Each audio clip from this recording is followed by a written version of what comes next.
ilay tena Josoa, ilay tena izy.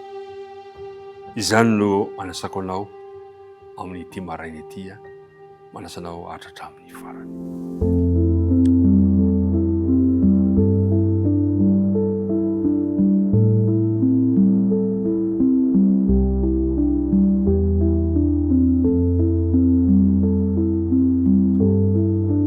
Faliana indray no hitafako sy antranoko aminao amin'izao maraina izao. Feno tsikitsiky satria nomen'Andriamanitra fahasalamana, nomen'Andriamanitra hery. Mino fa ianao koa ao anaty fahasalamana amin'izao fotoana izao. Andriamanitra ny hitahiry anao ao anatin'izany fahasalamana izany androany. Ny fiadan'ny tompony ho aminao sy ny ankohonanao. Hivavaka risika ankehitriny. Andriamanitra rainay any an-danitro, misaotra anao indray izahay fa tafaraka tafahoana amin'izao maraina izao. Fandarana efa mahazatra anay, kanefa fandaharana izay ararotinay mba handraisanay ny tombontsoa sy ny fitahiana avy aminao.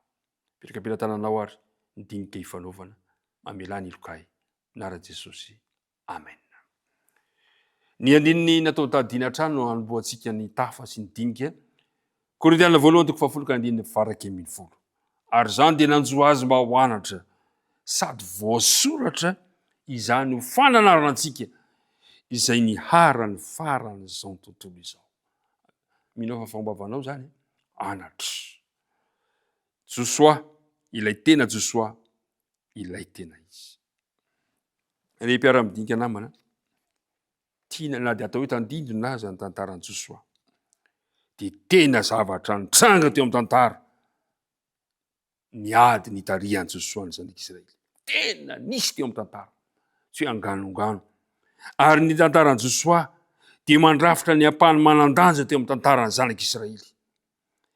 Ary ny tena tanjona dia ny atonga an'ireto vahoakan'Andriamanitra iorponenana amin'ilay tany nampanantenaina. Zany no tanjony ny ady. Dia tahaka izany keo. Ny tanjony ny ady ara-panazy ataontsika. Eo ambanin'ny fitarihan'ilay Josoa ilay tena izy, Jesosy izany. Dia ny tanjona dia izao, ny ahafahantsika mitoetra amin'ilay kanana ny lanitra, ilay fiainana mandrakizay. Tadia aoriana, ny mpanoratra ny testamenta taloha tahaka ny mpaminany Isaia, dia naneho ny asan'i Kristy ho tahaka an'izao. Zao mivoalaza amin'ny Isaia 7:20 ka ny 9:9. Mpaminany Isaia koa dia manilaza eo inona moa ny asa misy. Dia zao no voalazany, izao no lazain'i Jehovah tamin'ny taona fankasitrahana no niainoko anao. Ary tamin'ny andro famonjena no namonjeko anao. Dia niaro anao aho ka hanome anao ho fanekena ho an'ny olona. Manangana ny tany indray sy hampandovany lova izay efa rava. Ry mpiara-midinika namana, tahaka ny asa nataon'i Josoa tamin'ny fizarana ny tany ho an'ny vahoakan'Andriamanitra ireo Israelita. Tahaka ny tarihan'i Josoa ireo vahoakan'Andriamanitra tamin'izany fotoana izany. Dia toy izany koa no ataon'i Jesosy ho antsika. Jesosy ilay Josoa vaovao. Izy no manome lova ara-panahy ho antsika. Izy no manome antsika ilay lova sarobidy. Izay le hoe hanangana tany indray sy hampandova lova izay efa rava. Ry mpiara-midinika namana, ao amin'ny bokin'ny Hébreux 4 sy ny Hébreux 4 dia manamafy ny tenan'Andriamanitra fa i Josoa ilay Mosesy vaovao. Ary izay izy kosa nefa no maneho an'i Jesosy Kristy ilay tena izy.